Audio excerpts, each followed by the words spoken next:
Hi everyone! Welcome back to the Daily Tagalog. Today, let's learn the months of the year in Tagalog. Let's begin.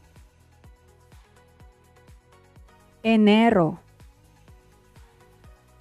Pebrero, Marzo,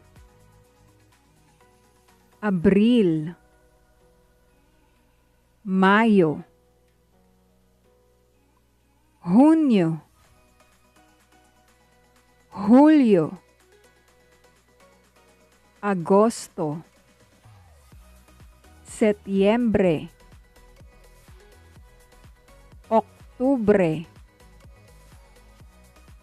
Nobyembre,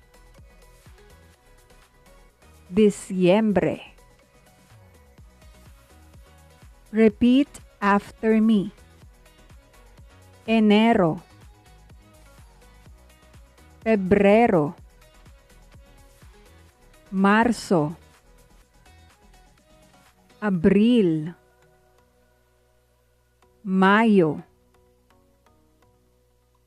Junio, Julio, Agosto,